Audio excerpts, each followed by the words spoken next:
If you believe you have any information pertaining to this case, you are urged to contact the UK Missing Persons Unit using the link shown on screen and located in the description.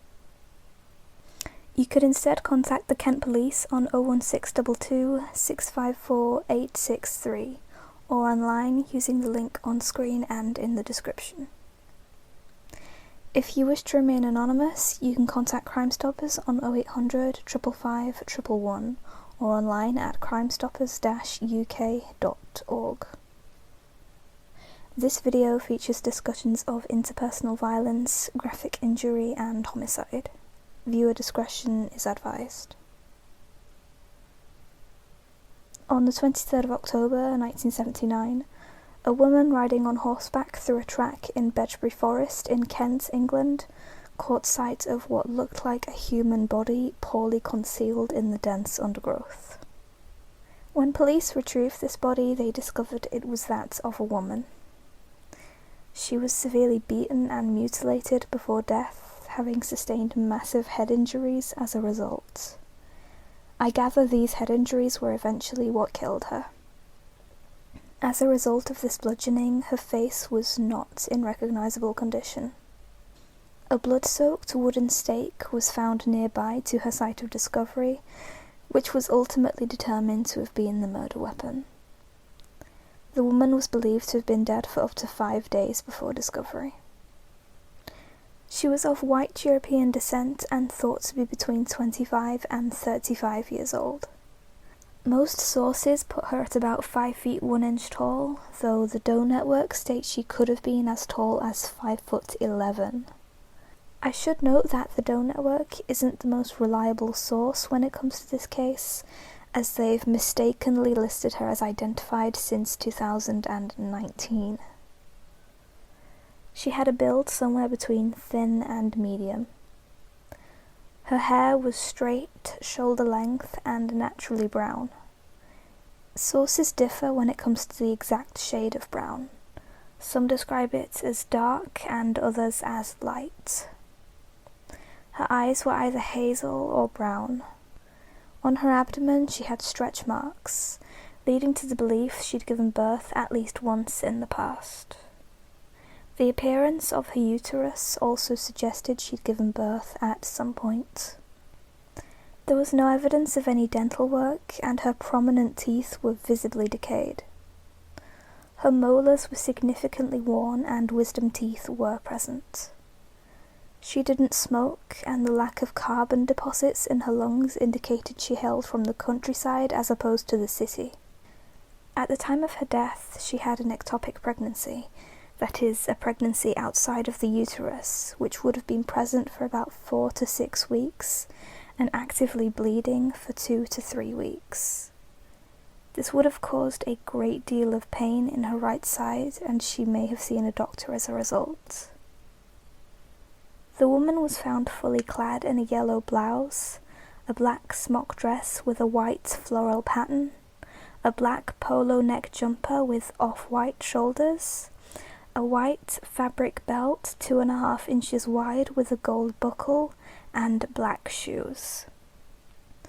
No personal effects or means of identification were found on or near the body.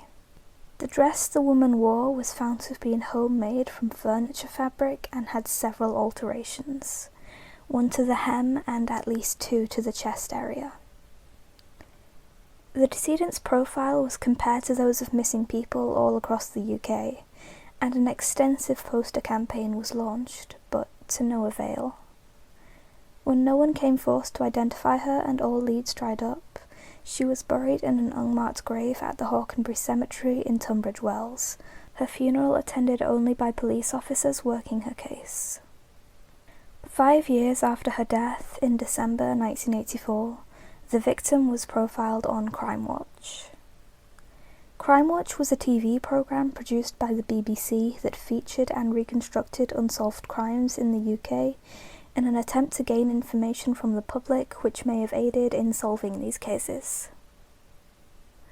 Shortly after the case of the Bedgebury Forest Woman was featured, a woman from Stratford-upon-Avon called in to identify herself as the maker of the dress the decedent was found wearing. She stated she'd initially made the dress for her mother. It was given to a charity shop in Evesham, Worcestershire in April 1978, and police were unable to trace it thenceforth.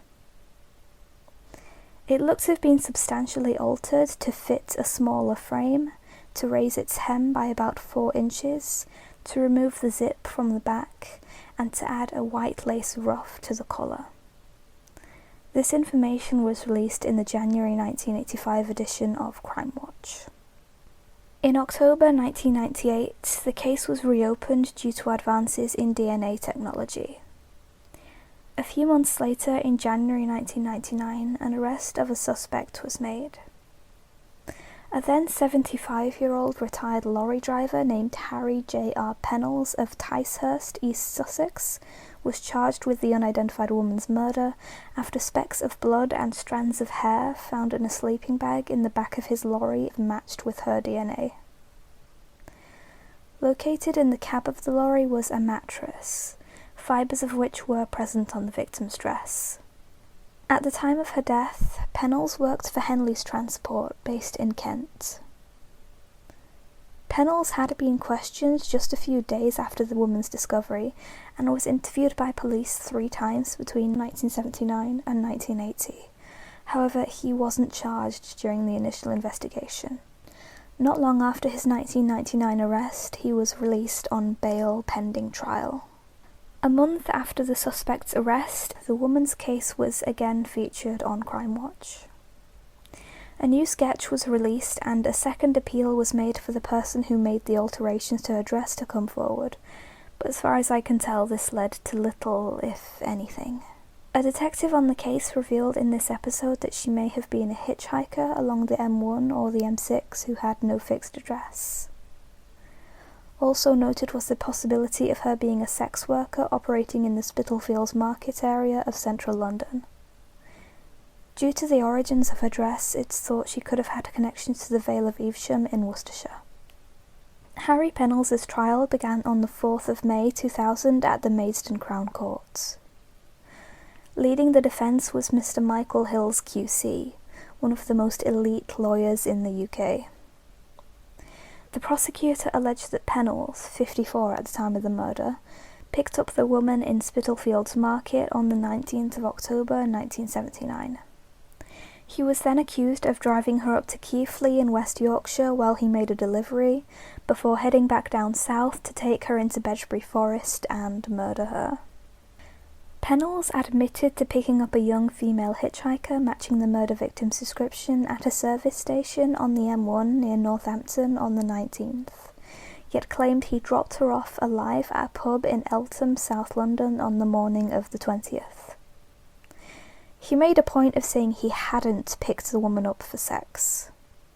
He recalled her name was either Margaret or Marjorie and she lived in Stepney, East London, despite originally being from the north of England. Though she'd originally wanted to go to Liverpool, she changed her mind the next day and apparently wanted to go back to London with Pennells, as she now intended to visit some friends in Dover with whom she planned to go up to Scotland. Pennells alleged that just before they reached London, she said there was no point in taking her back home, as her landlady had gone to visit friends at the seaside. 2 witnesses at the Keighley lorry depot confirmed they'd seen and spoken to a young woman in Pennells' company around that time. Staff at Henley Transport's Rochdale depot also stated they saw a woman resembling the murder victim with Pennells on that date. Other witnesses asserted they'd seen a woman matching the victim's description in Bedgebury Forest on the 21st, a day after the murder was estimated to have occurred. Pennells' trial lasted 4 weeks. Eventually, the jury declared him not guilty after 1 hour and 15 minutes of deliberation. The defence declared there was no evidence to link Pennells to the crime scene or to link the victim to his lorry on the date of offence. The presence of her blood in his lorry was explained away as a result of her ectopic pregnancy. A joint statement by the Kent Police and the Crown Prosecution Service read as follows, quote, "This was not the verdict we sought, but we accept the decision of the court. We brought the case because we were satisfied there was sufficient evidence to charge Mr. Pennells with the murder, even though 20 years had elapsed. Advances in DNA testing and other new evidence enabled us to bring the case to court following a major review of the unsolved murder in 1998. The case was well prepared and presented to the jury, who made their decision having had the benefit of hearing all the defense evidence and arguments. The victim was owed that much. As with all unsolved murders, this case will remain open. Perhaps the greatest tragedy surrounding it is the mystery that still surrounds the identity of the woman who was bludgeoned to death without mercy. In death, she suffers the ignominy of being anonymous. Even now, we'd appeal to anyone who can help us name her to come forward so that finally we can end this awful mystery. It is the least, and perhaps the most, we can do for her." Unquote. In October 2007, a new appeal was set into motion by the Missing People charity. Regrettably, this led to no new developments in the case. In the way of theories, there isn't much I could find. A few online have speculated she may have been a victim of the Yorkshire Ripper, Peter Sutcliffe, though I personally don't think this very likely. The case of the Bedgebury Forest Woman is still open and active, and the Kent police are eager to identify new lines of inquiry. To my knowledge, no missing person rule-outs have yet been made public. If this changes, however, I shall list these rule-outs in the description of this video. Again, if you believe you have any information pertaining to this case, you are urged to contact one of the following: the UK Missing Persons Unit using the link shown, the Kent Police on 01622 654 863 or online using the link shown, or Crime Stoppers on 0800 555 111 or at crimestoppers-uk.org. Thank you very much for giving Bedgebury Forest Doe a moment of your day.